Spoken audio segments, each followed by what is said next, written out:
చేతును అన్ని వేళలా ఆత్మతో సత్యముతో ఆరాధింతును.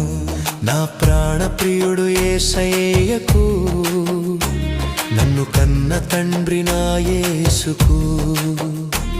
నా ప్రాణ ప్రియుడు యేసయ్యకు, నన్ను కన్న తండ్రి నా యేసుకు.